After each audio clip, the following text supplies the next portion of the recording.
दोस्तों NCC Bharat scout guide channel आपका स्वागत है। दोस्तों मैं आज आपको बताने वाला हूँ सेंटेंस के बारे में कि सेंटेंस किसे कहते हैं। तो आप इसको जो है वीडियो को पूरा देखिएगा, लाइक शेयर सब्सक्राइब जरूर कीजिएगा, उसके बाद ही आपको समझ में आएगा सेंटेंस क्या होता है। सेंटेंस देखिए, सेंटेंस वह शब्द का समूह जो निश्चित ढंग से कर्मोद और पूर्ण अर्थ देता है उसको हम लोग सेंटेंस बोलते हैं। शब्दों का वह समूह जो निश्चित ढंग से कर्मोद हो और पूर्ण अर्थ देता है उसको हम लोग सेंटेंस बोलते हैं। तो सेंटेंस जो है पूर्ण अर्थ देता है उसको हम लोग सेंटेंस बोलते हैं। अब सेंटेंस को इंग्लिश में क्या बोलेंगे? A sentence is a group of word. A sentence is a group of word यानी कि एक सेंटेंस का वर्ड का समूह माने शब्दों का समूह put together in a certain other giving complete sense. वो जो है कंप्लीट सेंस जिसका पूरा मतलब निकलता है उसको हम लोग जो है सेंटेंस बोलते हैं। इतना ही आप समझिए कि जिस शब्द का पूरा मतलब निकलता है उसको हम लोग सेंटेंस कहते हैं। अब जैसे काइंड ऑफ सेंटेंस, सेंटेंस भी प्रकार होते हैं। तो सेंटेंस जो है ऐसे तो हम लोग जो है 5 प्रकार के सेंटेंस पढ़ते हैं। सेंटेंस जो है 5 प्रकार के होते हैं। अब कौन कौन होते हैं? पहला असर्टिव सेंटेंस, दूसरा इंट्रोगेटिव सेंटेंस, तीसरा है इंपरेटिव सेंटेंस, चौथा है ऑप्टिव सेंटेंस और पांचवा है एक्सक्लेमेटरी सेंटेंस। आपको सेंटेंस समझ में आएगा। स्क्रीन पर आप देख रहे हो कि सेंटेंस जो है 5 प्रकार का होता है, तो आपको समझ में आ गया होगा। अब मैं आपको बताने जा रहा हूँ असर्टिव सेंटेंस के बारे में कि असर्टिव सेंटेंस एक्चुअली होता क्या है, इसके बारे में आपको बताने जा रहा हूँ। तो देखिए, आपको यहाँ पर लिखा हुआ होगा, जो वाक्य किसी कथन को व्यक्त करता हो वो असर्टिव सेंटेंस कहलाता हो। देखिए आपको स्क्रीन पर लिखा हुआ होगा, वह वाक्य जो कथन को व्यक्त करता है उसको हम लोग असर्टिव सेंटेंस, किसी कथन को व्यक्त करता है उसको हम लोग असर्टिव सेंटेंस कहते हैं। उसको हम लोग ये भी कह सकते हैं इंग्लिश में sentence, A sentence that make a statement, A sentence that make a statement is called a assertive sentence. अब असर्टिव सेंटेंस का आपको एग्जांपल में ये भी आप लिख सकते हैं, I am going to a school. तो I am going to a school जो है असर्टिव सेंटेंस क्यों हुआ? क्योंकि देखिए इसमें जो है पहले सब्जेक्ट आता है, उसके बाद वर्ब आता है, फिर उसके बाद जो है अन्य पद आते हैं यानी कि अन्य जो है क्रिया आता है और फुल स्टॉप होता है, उसको हम लोग असर्टिव सेंटेंस बोलते हैं।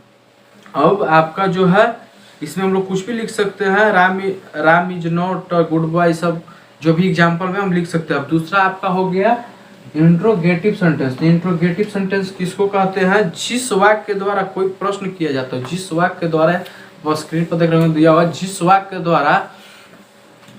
के द्वारा कोई प्रश्न किया जाता है उसको हम लोग इंट्रोगेटिव सेंटेंस कहते हैं।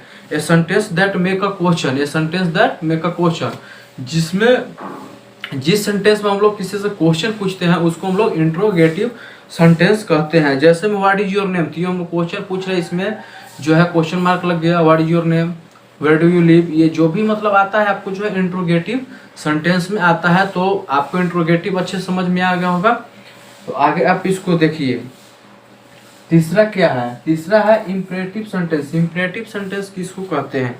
तो इंपरेटिव सेंटेंस जिस वाक्य से आज्ञा, अनुरोध या सलाह का भाव प्रकट होता हो उसको हम लोग इंपरेटिव सेंटेंस बोलते हैं। जिसमें आज्ञा होता है, भाव होता है, सलाह होता है, उसको हम लोग इंपरेटिव सेंटेंस कहते हैं।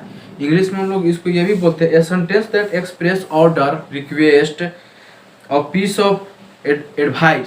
ऑफ एडवाइस यानी कि सलाह का भी बोध होता है, उसको हम लोग इंपरेटिव सेंटेंस बोलते हैं। अब जैसे हम लोग यही बोल सकते हैं, प्लीज हेल्प मी। अगर हम लोग किसी मदद मांगते हैं, प्लीज हेल्प मी बोल रहे हैं, तो यहाँ जो है हम लोग उससे क्या कर रहे हैं? तो उससे हम लोग रिक्वेस्ट का कर रहे हैं। अब जैसे सेंटेंस में हम लोग गो भी एक सेंटेंस ही आता है। इंपरेटिव सेंटेंस में गो एक वर्ड जो है वो भी सेंटेंस होता है। गो का मतलब जाओ, यानी कि इसमें कंप्लीट सेंस इसमें आपको दिख रहा है कि गो मतलब क्या कह रहा है? जाओ कह रहा है। तो ये जो है आपका एक सेंटेंस हो गया। तो कभी मत घबराइएगा। जिससे ये भी है कि एक ग्रुप ऑफ, क्या हम बताए थे, शब्दों का वो समूह जो निश्चित ढंग से क्रमबद्ध और पूर्ण अर्थ देता हो। तो पूर्ण अर्थ उसमें गो में पूर्ण अर्थ हमको मिल जा रहा है। गो मतलब क्या होता है? जाना, जाओ।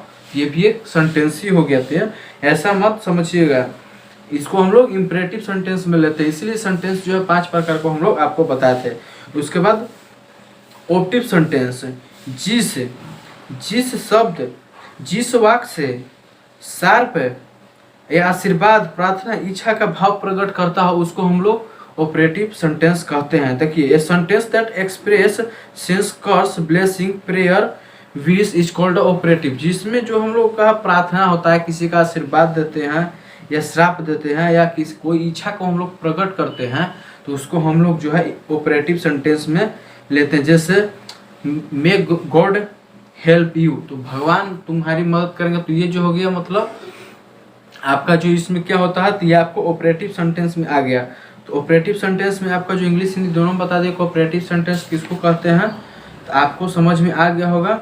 जिसमें जैसे ऑपरेटिव सेंटेंस में और उसके बाद जो है पांचवा एक्सक्लामेटरी सेंटेंस किसको कहते हैं, तो जिस वाक्य में प्रशंसा, दुख, आश्चर्य या घृणा या प्रांस की तीव्रता अभिव्यक्त होता है उसको हम लोग एक्सक्लामेटरी सेंटेंस कहते हैं। एक्सक्लामेटरी सेंटेंस आपको समझ में आ गया होगा, जिसमें दुख प्रकट करते हैं, तो दुख में भी दुख हो गया, आपका आश्चर्य हो गया, घृणा हो गई, ये सब जो है एक्सक्लामेटरी सेंटेंस में आते हैं। A sentence that express some sudden और strong feeling of the mind is called exclamatory sentence. अब जैसे में हम लोग ये भी कह सकते हैं वेल्डन मोहन, अगर कोई अच्छा काम करता तो वेल्डन फिर मोहन, तो इसमें क्या हो गया, इसमें एक्सक्लामेटरी चिन्ह लग गया, वेल्डन के बाद एक्सक्लामेटरी चिन्ह लग गया, उसके बाद मोहन लिखा गया, तो ये क्या हो गया, आपको ये एक्सक्लामेटरी सेंटेंस में आता है। तो आपको जो है पांचों सेंटेंस के बारे में समझ में आ गया होगा। और दो भी मतलब दो और होते हैं जिसको हम लोग इसमें तो सेंटेंस में नहीं लेते, लेकिन वो भी है जो अफर्मेटिव निगेटिव, वो भी जो है सेंटेंस में ही आते हैं। तो आपको जो है दोस्तों सेंटेंस के बारे में पूरा समझ में आ गया कि जो है सेंटेंस किसे कहते हैं। तो आप चैनल को लाइक शेयर सब्सक्राइब जरूर कीजिए। जय हिंद जय भारत।